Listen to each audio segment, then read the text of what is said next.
All right, so I got started when I was 9 years old. I got my first guitar for Christmas. My mom had gotten it for me. It was a Sears Harmony. It was red.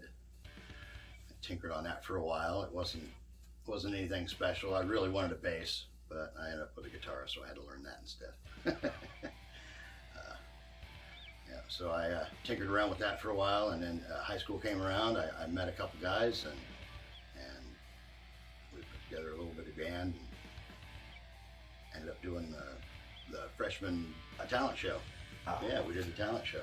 Yeah, we did the freshman talent show. It was terrible. Yeah, we got we did Metallica's Enter Sandman. It was fun. It wasn't very good, but we got three scores, 666. Set it up. That was nice. I did the talent show in Farmington freshman year, and then shortly after that, I moved away. Moved up to Plainfield, close to Joliet. Met a cat up there named Jason Peel. Real cool kid. Didn't know anybody else. He's like, "Hey man, you look like you play music." "You do too, man." He's like, "Yeah, I play bass. What do you do?" I was like, "I play guitar." So went over to his house the next day, and we jammed a little bit. And 2 years later, we're still playing together. We've got a little band. It's called Voluntary. Had a female drummer, a couple other guitar players, myself. I got stuck singing half of it. Nobody else could sing in key, or yell in key, I guess. So we did that and ended up playing a festival up there as well. It was a Plainfield Fest. I want to say it was 92 or 93. Some guy was on stage before us. I don't remember the name of the band, but he had his guitar on and he was jamming and flips it around his shoulder. And he flips it a couple times. He flips it that third time and it flies up behind the drummer. Man, he was not happy. That was pretty funny. Oh boy. Yeah, so it was Jason and Jeremy and a couple other guys. They introduced me to Jay Lotek and Travis, his brother. And they both wanted to play music, and they had a guitar, and I had a set of drums, and they're like, "Hey man, I'll trade you this guitar for these drums." I'm like, "Yeah man, BC Rich." So I got his guitar, and we started jamming together and started another band. Excessive Restraint was the name of that. Yeah, we probably had 14 originals. It was pretty fun. Yeah, those guys were pretty cool. But everything was going well with them, and it got short-lived. One of the buddies had to move. Travis, he ended up moving away for a while. Up to Seattle, I think. So that set us on another course, and we started doing rap. So we got a rap CD out. Sticky Green. Sticky Green. Make sure you listen for Sticky Green. That's pretty good. Sticky Green was probably a 6-month ordeal. I ended up moving back down here for a little bit. Got lost in the system, I think. Ended up in Florida and Utah and Texas and Georgia, and I went and saw shit. Didn't see much good shit, but I saw shit. But yeah, I came back here, so that means there wasn't much out there. Yeah, I came back and moved back into Farmington and ran into a guy from Canton, Jimmy McFarland. He's like, "Hey man," I knew him from way back in the day. He's like, "Hey man, my brother plays, my stepdad plays. They're looking for somebody to fill in." So Sean and Bird and all these guys show up, Bunky, and they're like, "Hey man, Bunky's taking a hiatus. We need somebody to play bass for him. Play these songs." All right, so I stuck around for a rehearsal one night and learned a few songs and played a couple songs. But yeah, the next show was like 2 weeks later, so I had to learn like 40-some songs. So I ended up playing those songs, and we did, I think, 4 shows, and Bunky came back. So yeah, that was fun. I think it was Burn Pile. Luke wore some of the funniest costumes I'd ever seen.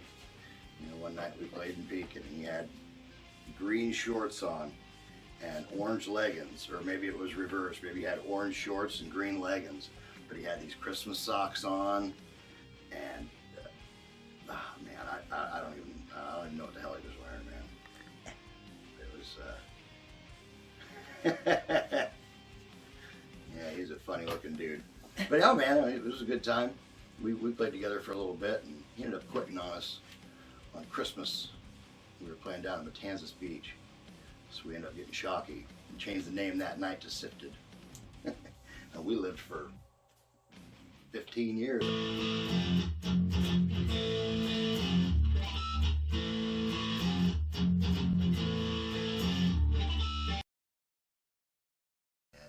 So we all load up, and we're heading down there, and on the way down we get a call from Luke.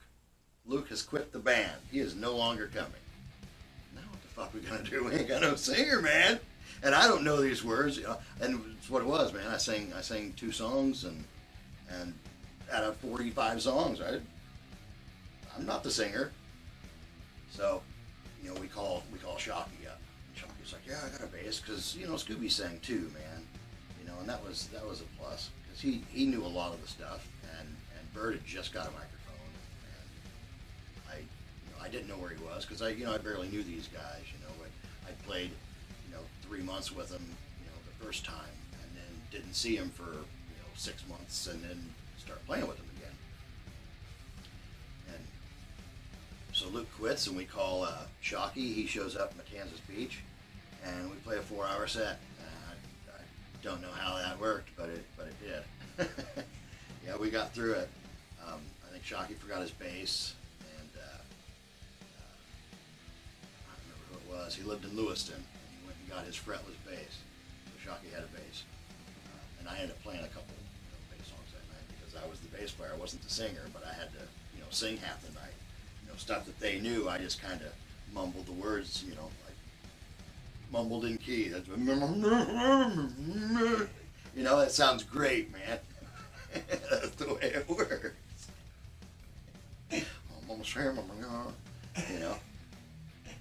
Yeah, and then we switched the name. I think that next day, I think we were down at Shocky's and writing on his board that he had down in his mom's basement. It was a big, what was that? It was like a bar or something just sitting there, and we got sifted in the bar, and it just kind of stuck, and we used that, and I think we lived forever, man. I think it was almost 15 years that band was around. There was trials and errors, and fights and blow-ups, and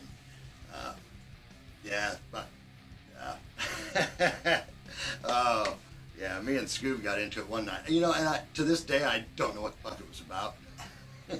He comes over, I think he was just in a bad mood that day, and I told him I didn't like his fucking bad mood, and he needed to go fuck off over there. And he didn't like it. So he comes over to Shocky's to get his equipment. And this is, we've been playing together for years by this point, but he comes over, and he comes and gets his equipment, and he's just looking at me, and I'm like, you got a fucking hard on for me, man. What the fuck? And he goes, you want to go outside? I'm like, let's go outside. So we go outside, right? He's yelling, I'm yelling, Shocky, and, at the time he's with his woman, and they're, trying to, you guys just shut up, go back inside, I got neighbors. Of course you got neighbors, but, fuck this guy. And we're yelling back and forth. And again, I don't know what it was. Well, he gets in the car, and they back out of the driveway. And as he backs out of the driveway and turns left to go back down the road, the tire falls off. And I just fucking lose my shit, man. I can't hold it in no more. I'm laughing, and I feel bad for the guy, so I really can't be mad at him anymore. So I walk over, I'm like, dude, you all right, man? Oh, but we were gonna piss on each other before that, And I felt so bad, dude. I'm like, what the fuck, man? This tire literally just fell off, man. It was an old brown car. I don't even remember what the hell it was. Yeah, shit was funny, man. Oh man. But so we're sifted. There's Shocky, and there's Bird, and there's me. And Scooby. We're playing all these shows. We're playing Burgoo Festival, and he he's showing me, A chords and D chords and shit that I didn't know what the hell I was, what I was playing before. And now there's a little more understanding. So when he yells it across the room, I'm not a complete idiot. I can at least find it or find back to where I'm supposed to be. And we had a lot of fun together, man. And I still miss them cats still, jamming with them, and ended up writing a few originals with them too. I brought back some old excessive restraint stuff, and there was 3 of them that we put a little spin on, and they didn't go over terrible, but they weren't the excessive that we that used to be. But it was still fun to play them because it brought back those memories. It was nice, and then we ended up writing a couple together. Sifted was one of them. But, yeah, we had a good time doing it, and I think right about the last few months we had talked about getting rid of Shockey, not because he was a terrible bass player or anything like that. It's just that he had so much other stuff going on. We didn't want to burden him. He was trying to get his house going, that house going. He's got a business on the side, and time to practice, which just wasn't in the schedule. So, we went a separate way, and we turned the band into Three Cheap Suit, and I think we did Jammer for Jude, and that was the day we announced it was Three Cheap Suit. But yeah, so we played Jammer for Jude, man, and went off without a hitch. I think we played 2 originals and like 2 covers maybe. I think we had time for like 4 songs or something like that. So that was a fun show, man. Even though I was hungover, it was a good cause, and we had a good time doing it, man. It kind of stuck, You show up to a show and wear a cheap suit, you get a cheap shot, and a lot of times it was 3 shots of the nastiest shit in the bar put into one, and that's what you drank. We've got a couple people on that. I won't name any names, but you know who you are. I think one of them quit drinking because of it. Yeah, good choice. So we're out and about, playing 3 Cheap Suit shows. And one night we end up going to this one bar. I will leave the names out for everybody's sake. So we show up to this bar and we play, and the whole night, nobody at the bar. Well, first off, there was probably 15 or 16 people just sitting around the bar, and there was 8 or 9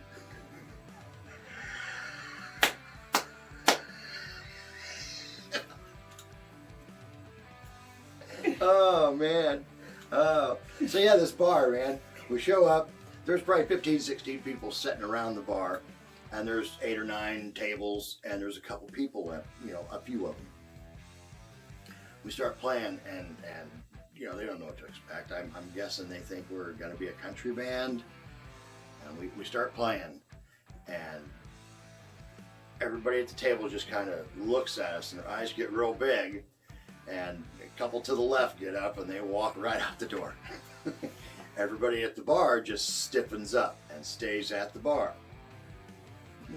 I was like, yeah, sure, it's the first song. I don't even remember what it was. It was something heavy. It could have been some COC or something, just, something they weren't expecting, I think. We're going through the night, take a break, and then we've got a buddy with us, and we'll call him the Band Mooch. And we know who he is, too. So the Band Mooch goes with us. He's always with us, and he always sets up the stuff. He'll do anything we ask, but you have to give him cigarettes and beer. That's what he wants. That's his payment, cigarettes and beer. So we give Band Mooch what he needs. He's helping us carry our stuff in. He disappears for 3 hours. We play, we get ready to tear back down, and all these people at the bar have not moved one bit. I'm like, what the fuck, man? You could hear a pin drop, after we play some Danzig, and really get it. Get in there, I think it was Kiss the Skull or something, and really, just fucking hitting hard, and nobody moves. You hear a pin drop, we're like, okay, I guess that's the end of the night. So we start packing up our stuff to leave, and like 4 people at the bar stand up and walk over, man, you guys are great. And I just look at her and said, you couldn't fucking tell, man, nobody moved. He goes, oh, I was like, I thought you guys were intimidated or something. I don't know what's going on. He goes, oh no, we just enjoy the music. We don't, we're not a lot of dancers. We just enjoy the music. I'm like, okay, well that explains more. I still think they were expecting a country band and they just were afraid to move. So we're getting ready to leave, load up all our stuff and heading back home, and old band mooch is in the back. He goes, hey man, anybody want a beer? And Shocky's like, yeah man, but we don't have any beer. He goes, well I do. He goes, what do you mean you do? And he pulls out a beer, and I was like, where'd you get that beer, man? Look back behind us, in the back of the van, there's 3 cases of beer. I guess that's where he'd been for the last 3 hours. He'd been snaking beer. 3 cases of beer from this bar that we had just played. I'm like, dude, what are you doing, man? That's not okay. Yeah, he didn't come to any more shows after that. Yeah, you ruined that one, BM. Oh man. So yeah, 3 Cheap Suit, man. It was a fun band, man. We did a lot of we did a lot of oddball songs, man. We tried to bring up the Police and a little bit of Sting and some Weezer and things like that. A lot of it was from the old sifted stuff, but it meshed well with the 3 of us. I'm playing bass, and now I have to play bass and sing. I guess some people think it's hard. I don't personally think it's that hard, but I maybe it's just because that's something I'm used to. I've always had a guitar in my hand while I'm singing. So I guess it's more natural. Some people are more natural than others. I know there's a million people out there like Ryan Rose and people like that just, whatever they touch, turns to gold, Doesn't matter. Mike Lane's another one, You got Wes Simmons, Mark Chatterton. He can play anything under the sun. You give him a song, I don't know that song. Well, here's the notes. Okay, well, you thought he wrote the thing. It's just the way he was, man. You got Adam Stevens. He wails on anything you give him too, man. I mean, he plays a great guitar. He can give you a good acoustic show or throw a bass on you. And it's nice to have. You don't always get that from other musicians. You get some people are in the box. You're expected to be. You're supposed to be the guitar player and only the guitar player. You're only supposed to sing. You're only supposed to play bass. You're only supposed to play drums. Well, Phil Collins wouldn't be who he was if he listened to the same thing, right? So, there's a lot of good musicians out there to take a page from their books to experiment and try to make yourself a little more than what you are. But yeah, I think playing with Scooby really did a lot for me.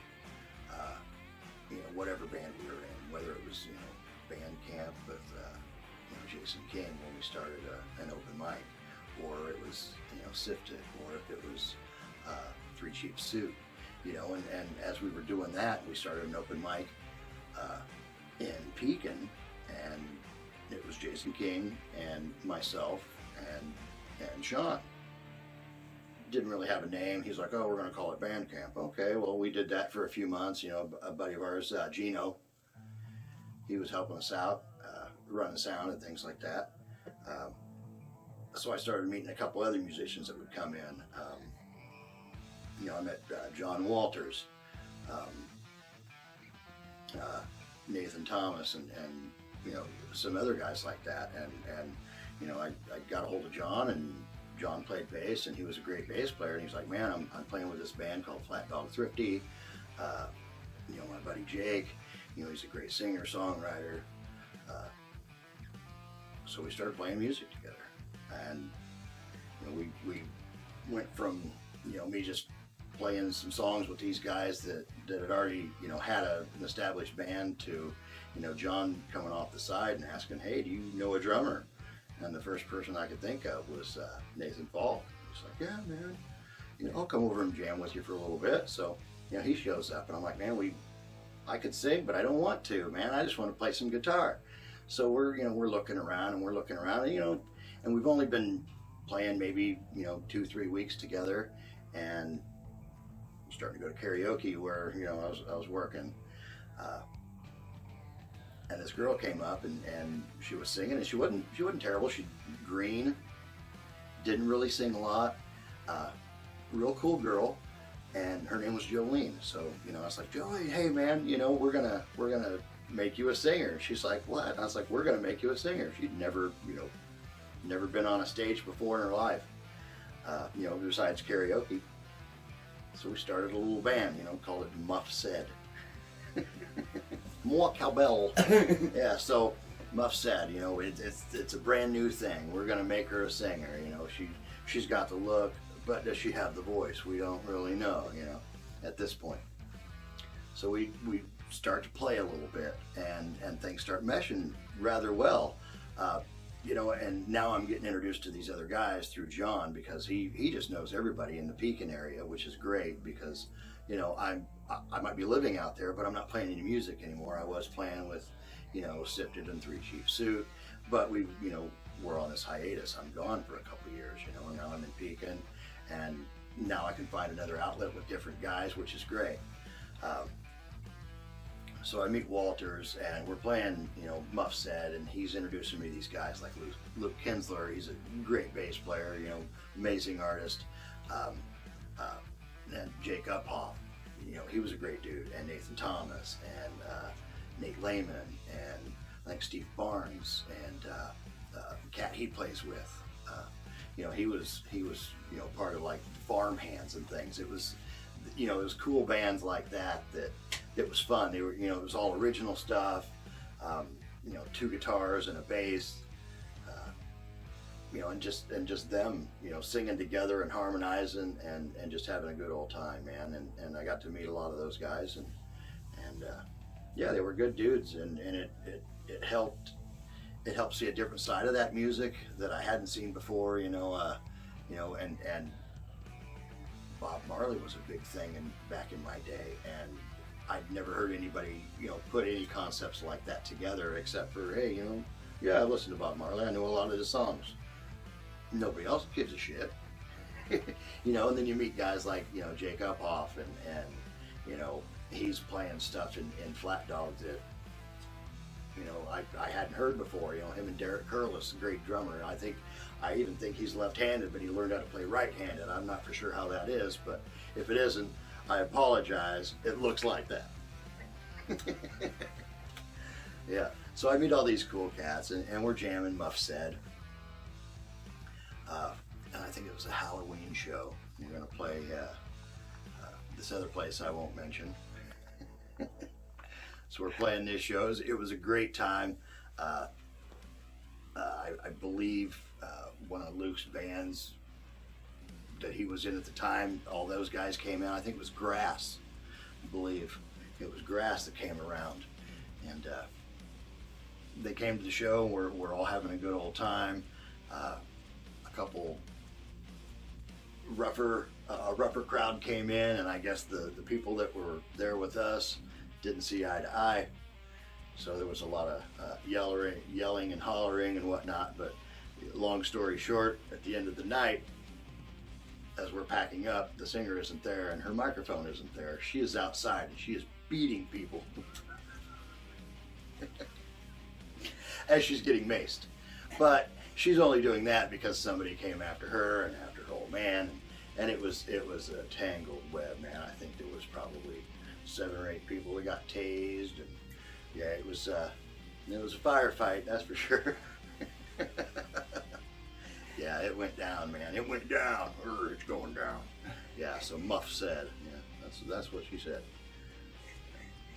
Yeah. We played a little bit. We came out to Canton and played a couple shows, and that got me back in with, Sean and Bird, and they're like, hey man, we're wanting to play again. So, we brought the Three Chief Suit back, and Muff Said just started to fall to the wayside, and it wasn't that, they were, it was just something we kind of grew apart when we were playing, I think it got stale, we were ready for something new, So I started playing with Three Chief Suit again, and as we're going, everything's happening at the same time, and then I've got another band on the side, so Muff Said is falling apart, but Three Cheap Suits there, and then band camp is also there because of the open mics, and now we're playing in Canton at open mics in Canton. So Adam Stevens shows up, and he constantly shows up, every week he shows up, and I'm like, well, this guy, he showed up enough, why, he ought to just get paid. So we started paying him. He's like, what the hell is this? I was like, hey man, you're showing up, you're bringing your shit, you might as well just, get paid, man. You're playing, 15 songs by yourself, the first 3 times he played by himself, and then we started getting up with him and making a thing out of it, and we started to feel a groove. So it changed from band camp to Stabbing Caesar, and that was an experience in its own, I think. You got Jason already with his give a fuck attitude, and I don't care what you say, I'm going to do what I want anyway.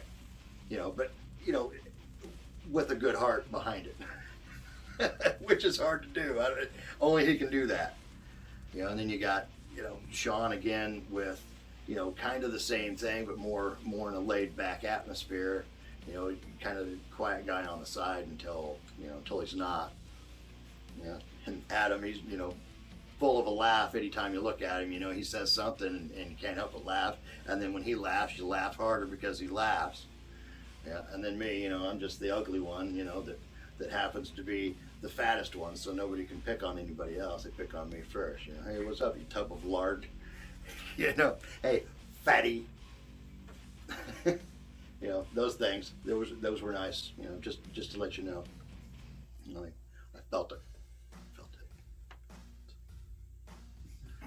So, yeah, they were a bunch of cool guys, man. And Adam had a couple songs. He's like, man, I'd like to play this with you guys. So we were playing a couple of Adam's originals all of a sudden. And then Jason's like, hey man, I'm gonna start writing. So Adam's like, well, I've got this riff, man. And Jason's like, well, I got this line, I'm gonna put it here. So he gives it to Adam, and Adam gives it to me, and then I look it over, and they have a bass line or a rough about, so I get this bass and slap around, and now I'm a slap at a bass. I was able to sing one of those songs, which was great because that's what I enjoyed doing. I'm playing the bass and singing this song. I'm singing backups on a couple of these other tracks, which was sweet as well. That actually brings me to recording the Stabbing Caesar. We went back, myself and the wife, we went back to do the vocal tracks, and we had just done the scratch tracks when we recorded. So I went back, so we leave Peoria, and at this time I'm hungry. I'm like, babe, would you stop something? So we stop, and I get a burrito, and it's something I usually don't get there, and I got one anyway just because that's what it was. We drive to Canton, and I'm eating this burrito, and it's cheesy rice, whatever. It's not my thing, and I'm tasting, I'm like, I just don't like it. So I eat about half of it, throw it in the bag. Get out to Canton, get out to Ryan Rose's house, and we walk in, and I throw this bag away, and he's like, hey man, you ready to do your vocals? I'm like, yeah, sure, man. And just one belch, and I'm like, oh man, that just didn't taste right. I'm sitting there, and he's like, everything okay? I'm like, yeah, man, it's fine. So we do one song. He's like, all right, man, great take. Let's do the next song. Get to the next song and get about halfway through it. He's like, you all right? I'm like, no, man, I need a minute. He's like, okay. So we go outside and have a cigarette, come back inside, and he's like, let's bust through these tracks. I was like, all right, cool. And I only had a couple more, maybe one more whole song, and then bits and pieces of another to do. So we go ahead and finish those, and by this time, I'm not feeling well at all. And Brian just looks at me, he goes, dude, are you okay, man? I'm like, I don't think so. Why, man? He goes, because you're as white as that fucking wall, man. I said, are you okay? I'm like, I don't think so, man. He goes, you want to do any more? I was like, I think we're good, man. He goes, yeah, I think we are. So I walk outside, we have another cigarette, and he's like, are you okay, man? I'm not okay. I'm not okay, man, but thanks for asking. So we get in the car and I head back to Peoria, and we're almost there. And I tell the wife, I said, look, Lindsay, if I say stop, that means you need to stop now, okay? It's kind of how I said it on the edge of my seat. If I say stop, you stop, okay? She's like, okay, I'll stop. And we get around, we're coming off the overpass by Culver's there, I think, and I just start tapping. I said, you need to stop. You need to stop. So I open up that door, and she barely stopped, and I'm, and it's projectile, just fluid, man, just, and it just keeps coming, and it keeps coming. I'm thinking, okay, I'm done. So I take a breath.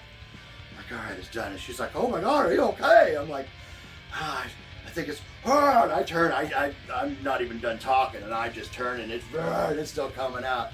And it's literally 2 minutes, and I'm yelling as it's, are you fucking kidding me?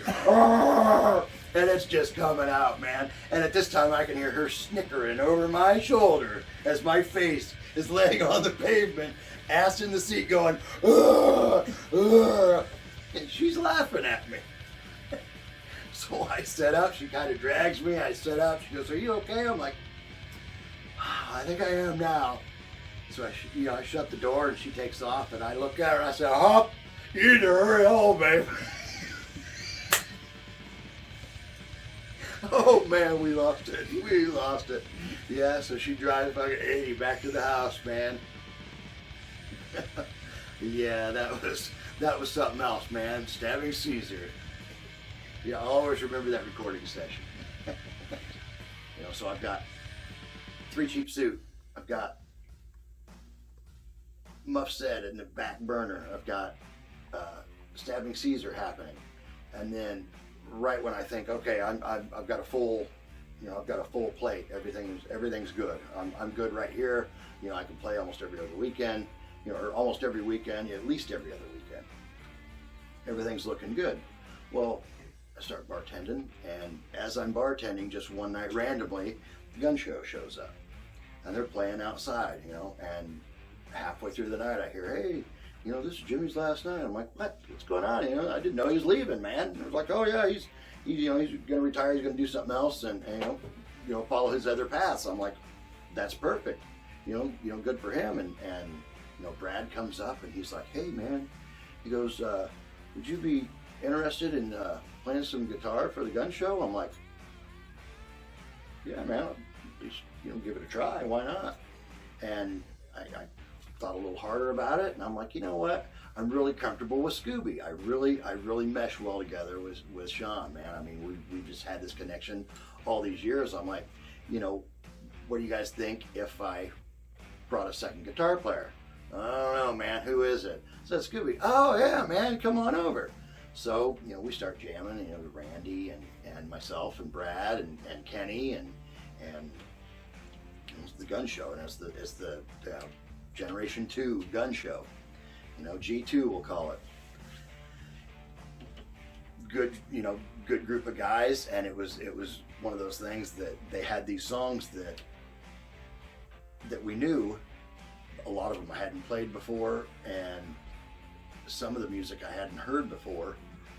Just those off the wall things that you kind of kick yourself in the ass for. Man, I've never heard that before. And you do, like, what's one of those? Cowboy song. Yeah, Cowboy Song. That's one of them, I heard it through Anthrax. I thought, oh, Anthrax played this song, that's who did it. No, it's not. Okay, well, again, that's the things, didn't know that those guys, weren't the original band, weren't the original writers.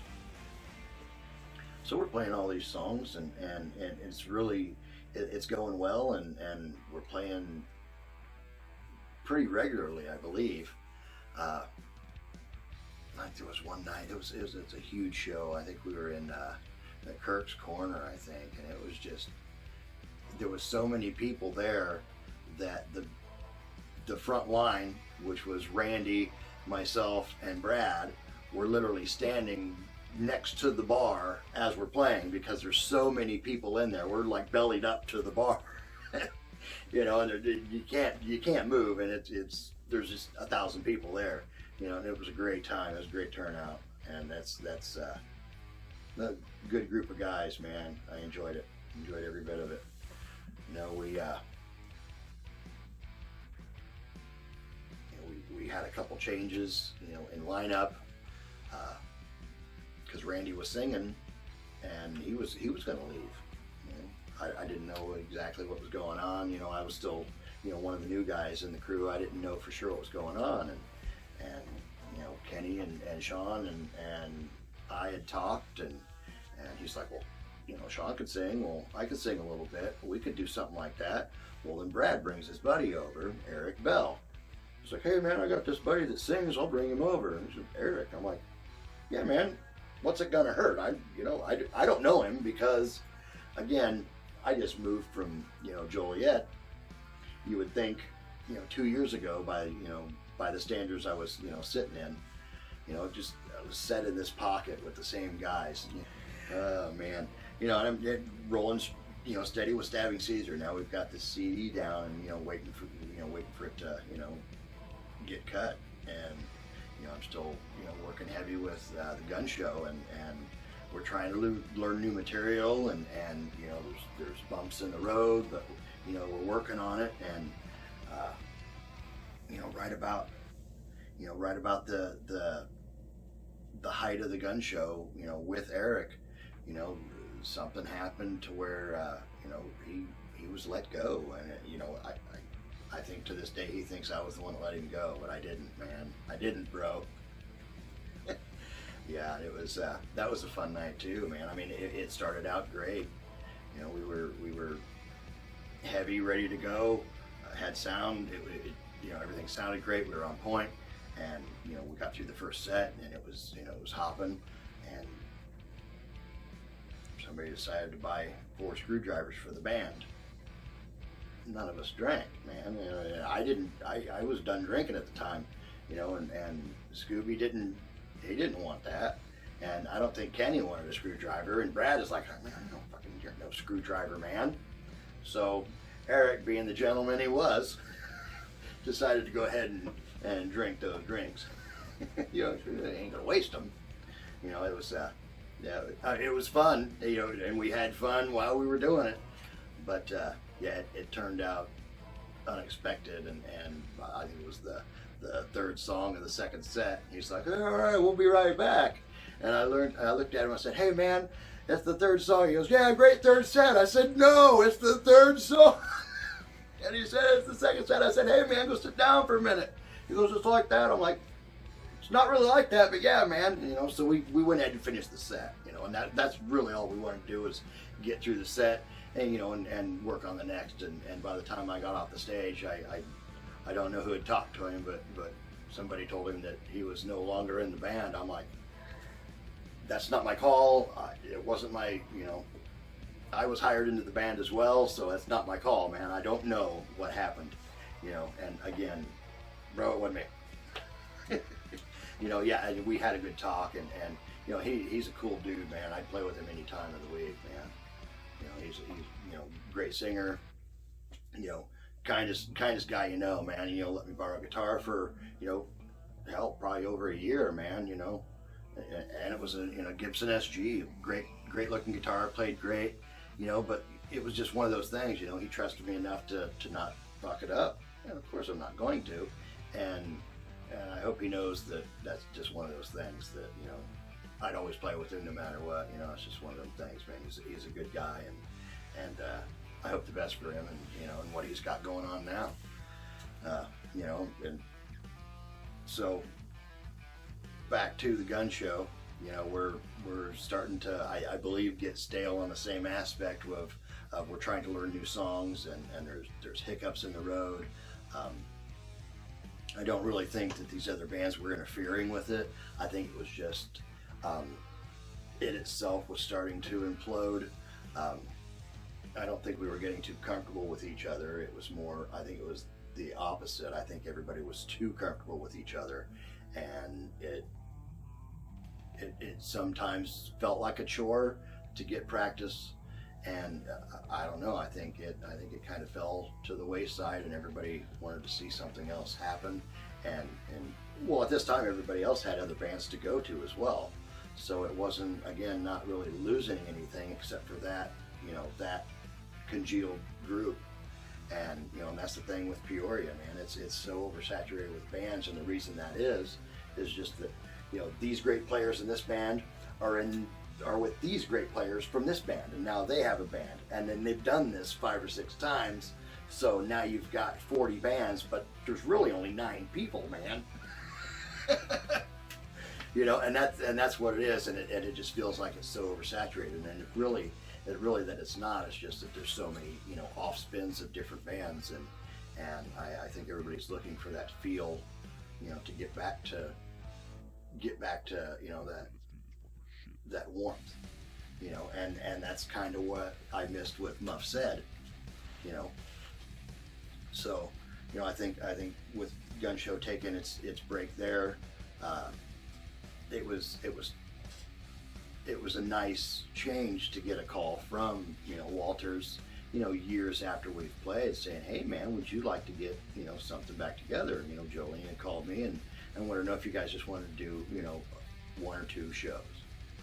Sure, that'd be great. We're hosting an open mic in Canton. If you guys want to just come out and we'll play there. He was like, all right, he's going to bring his other band with him, and I don't recall the name of it at this point. But it was him. Oh man, he's going to kick my ass. They called him Peaches. That's not his name. But him and Lindsay Welton had come in, and she was a singer for this other band that Walters was in, and the night before we were supposed to come in and do the open mic, our singer had called and said, "Hey, I'm not going to make it." I'm like, man, that's rough. So Walters is like right on the phone, "Hey, Lindsay, if I give you a couple songs, will you sing them for us?" And she goes, "Actually, that's a great idea because our drummer can't make it. Can we use your drummer?" And that's Nate Fall at this time. We're still the original Muff Said lineup, but now Jolene called and said she can't make it. I'm like, she was the one that wanted to do this reunion, and she showed up to no practices, and she's not going to make the show. Even though it's not a show, it's just an open mic, man. So she's not going to make it. Okay, that's fine. So we're going to go ahead and congeal things together. So his band gets up there, Walters, and now they're using Nate, and their guitar player, and Lindsay's up there, and she's playing keyboards, and she forgets her stand. And she walks in, she's like, I don't know what happened to it. I don't know where it is. I must have forgot it. I'm like, well, I'll get you some chairs or something. I get on all fours. I'm like, hey, you can sit on me, you can put it on my back, whatever. Laugh, whatever. I think we ended up using a couple chairs, and she set it in between, but it ended up working out. So, they played their set, and it was great. I think they were playing "Say Hello to Heaven," and they played a few other old classic songs. I think maybe some Rolling Stones and things like that, and it was good. But it wasn't my cup of joe, And for an open mic, they still sounded great. And Nate had never played half of these songs with them, even though he knew the songs. He had never played them, so he's not making anything worse, but he's not helping overall either. He's just staying in the pocket. So they start this "Say Hello to Heaven," and then it catches my ear. I'm like, this guitar player's really good, man. And Sean's standing next to me, and we're just chit-chatting, and they start, Lindsay starts singing this song, and we just kind of stop and look at each other. I'm like, wow, that's it's a great song, man. They sound great on it. Sounded perfect. Loved it. They get off, we hop on stage, and we're like, Lindsay, do you know these songs? She's like, yeah, sure, I'll sing these. I've never heard these, but I'll sing them. Okay, well, I guess you listen to them in the car on the way over. That's all the practice you need. Little warm-ups, So yeah, she did her thing and sang that night, and at the end of the night, man, we're just, I looked at Walters looked at Nate, and Nate looked at Lindsay, and we're like, well, why don't we just revamp Muff Said with you know, another guitar player and just, you know, just combine two bands, and that's, you know, ultimately what we did, you know. And it was, I don't think we didn't even have a name at the time. It was still Muff Said, and of course, you know, none of us wanted it. It was Jolene's name. It kind of went with her, you know. So, you know, we're in the process of looking for this name, and now we're jamming together, and we've had 2 practices, and it's really, you know, clicking, and it's nice to have a second guitar player again, and, you know, plus a keyboard. I haven't really, you know, played a lot of keyboards, so it was nice to have that extra addition in the music, you know, is where, oh, I can pause here because you've got it covered. Okay, man, we got this, you know. And I think that only lasted 3 or 4 practices. The other guitar player, real good dude, he was so busy with work he didn't have time, man. So he's like, man, I'm gonna ask to bow out. He goes, it's just not. I don't think all the music was his favorite either. Which again, I understand. You know, great player. I wouldn't hold against him. So yeah, it worked out rather well, and, you know, we were still looking for a name, and you know, her name was Lindsay, and we were putting things in a little app, and I'm thinking, you know, all these names were popping up. It was just, you know, it was stupid. You know, a lot of stupid names coming up, and I'm like, well, it doesn't have anything with anything in it. I'm like, you know, I want it to be female, you know, oriented, because I want to, you know, feature a female singer. You know, at that time there wasn't too many bands around with female singers, at least featured. You know, there was always that one on the side that would sing backups, or, you know, was you know, playing keyboards but only singing backups and things. You know, and I wanted that feature in the front. So, you know, I ended up watching. I think I was watching cable TV or something. I don't remember, but, you know, Lindsay Borden had come on. You know, the whole Lizzie Borden saga with you know, Christina Ricci, I think it was. And I'm like, fuck, man, that's perfect. You know, so I brought it to the band the next practice. I'm like, what do you guys think about Lindsay Borden? You don't hate it. Okay, well, we're going to use that until we find something else. You know, but yeah, that was one of those things. It was the nostalgia with, you know, the whole Lizzie Borden thing, and then meshing it with Lindsay obviously was a good hip, I think, and it was a good niche to keep in. Lindsay and I had started talking and decided to go out on a date, man. So, you know, we ended up going out on dates, you know, secretly. We didn't let the band know, you know, and that was one of the first things we said to each other, you know, the band will come first. Whatever happens between us stays between us. You know, if something happens in the future, that's fine. The band will always stay the band, and our personal will stay personal. And I feel like we still keep it that way. You know, especially when we're on stage, we might joke around, you know, I've had people come up, hey man, is that your sister? Yeah, man, that's my sister, man. Like, it is? I'm like, yeah. He goes, I can tell you guys got great chemistry together. I was like, yeah. Then later at the end of the night, we're kissing. The fuck, man? I was like, yeah, really close, man. Really close.